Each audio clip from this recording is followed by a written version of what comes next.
Selamat malam pemirsa. Diduga mabuk, oknum anggota TNI di Saum Laki Kepulauan Tanimbar, Maluku mengamuk dan menganiaya warga. Aksi kekerasan ini pun viral di media sosial. Bersama saya, Mirva Suri, inilah iNews Malam selengkapnya. Kota Bekasi terjaring operasi tangkap tangan Komisi Pemberantasan Korupsi di Bekasi. Untuk mengetahui perkembangan terkini dari gedung KPK, kita akan bergabung dengan Vicky Rian di gedung KPK Jakarta. Sebelum ditangkap KPK, Wali Kota Bekasi Rahmat Effendi juga menjadi sorotan terkait anggaran karangan bunga sebesar 1,1 miliar rupiah. Wali Kota beralasan dana sebesar itu merupakan bagian dari komunikasi kepada warganya. Beralih ke informasi, ribuan warga Lombok Timur siang tadi berunjuk rasa ke kantor Bupati mendesak pengusutan tuntas dugaan ujaran kebencian oleh pengasuh Pondok Pesantren As-Sunnah, Ustadz Mizan Qudsiah. Dalam ceramahnya, Ustadz Mizan diduga menghina makam para leluhur dan juga ulama Lombok. Sebelumnya ceramah Ustadz Mizan yang viral di media sosial memicu penyerangan dan perusakan Pondok Pesantren As-Sunnah, asuhan Ustadz Mizan. Ustadz Mizan pun dilaporkan ke polisi atas kasus dugaan ujaran kebencian dan kini telah ditahan.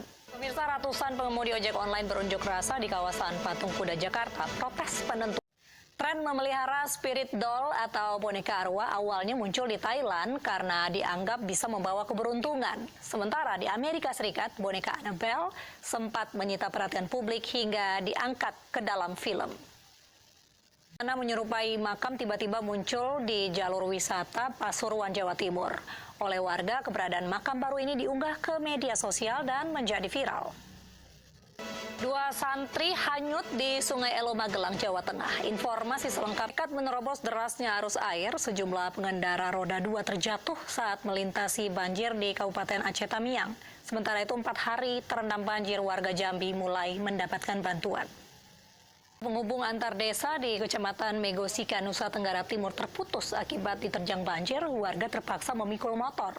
Warga juga melintas sungai berarus deras untuk membeli bahan makanan dari desa lainnya.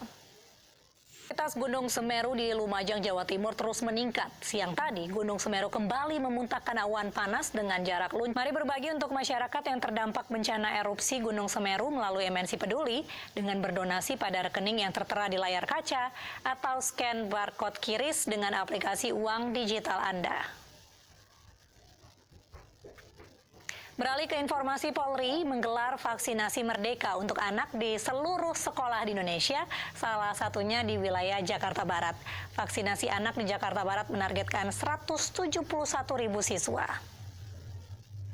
Kebakaran terpaksa membongkar penutup selokan untuk mengevakuasi. Petugas pemadam kebakaran Kota Medan mengevakuasi pemotongan cincin terhadap nenek berusia 80 tahun. Cincin titanium yang membuat jari nenek bengkak berhasil dilepas oleh petugas damkar. Ketua Majelis Hakim Pengadilan Negeri Jakarta Pusat menolak eksepsi yang diajukan kuasa hukum I Gede Ari Astina alias Jerings. Sidang akan dilanjutkan minggu depan dengan agenda pemeriksaan saksi dari Jaksa Penuntut Umum. Pemirsa, Wali Kota Bekasi Rahmat Effendi terjaring operasi tangkap tangan KPK. Ratusan pengemudi ojek online berunjuk rasa di kawasan Patung Kuda Jakarta. Mereka protes penentuan tarif oleh perusahaan aplikator yang dinilai kian anjlok. Buruh, mahasiswa, dan berbagai elemen masyarakat Banten kembali berunjuk rasa di depan kantor pusat pemerintahan Provinsi Banten siang tadi. Mereka meminta Gubernur Banten merevisi besar upah minimum kabupaten di Banten tahun 2022 seperti yang sudah dilakukan DKI Jakarta dan Jawa Barat. KPK melakukan OTT terhadap Wali Kota Bekasi Rahmat Effendi. Dalam OTT itu sejumlah pihak swasta turut ditangkap dan saat ini masih dalam proses pemeriksaan oleh KPK.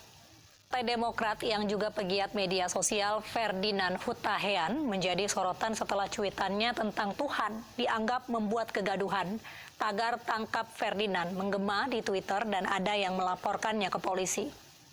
Pemirsa, bukan kali ini saja tulisan Ferdinand Hutahean menimbulkan gaduh. Mulai dari serangan ke Partai Demokrat usai dirinya mengundurkan diri, cuitan infrastruktur langit yang menyindir Wakil Presiden Ma'ruf Amin hingga kritikan kepada Presiden Joko Widodo. Dua kalinya dalam persidangan, kata sopan menjadi alasan seorang terdakwa mendapat keringanan hukuman. Setelah Rachel V-nya, kini Gaga Muhammad dituntut 4 tahun 6 bulan penjara dalam kasus kecelakaan yang menyebabkan Laura Ana lumpuh hingga akhirnya meninggal. Konfirmasi Omikron di Indonesia terus bertambah. Per 4 Januari terdapat tambahan 92 kasus baru COVID-19 varian Omikron. Kasus didominasi oleh WNI yang baru kembali dari perjalanan luar negeri.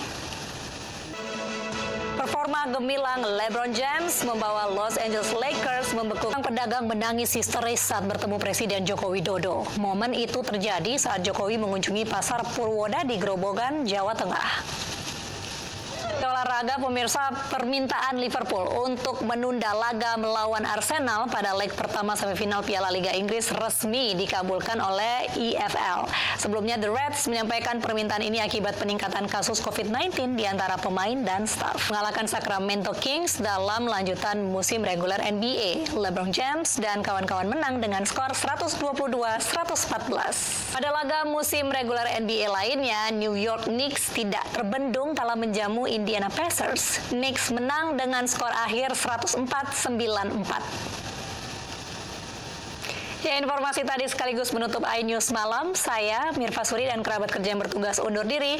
Tetap terapkan protokol kesehatan dimanapun Anda berada. Terima kasih, sampai jumpa.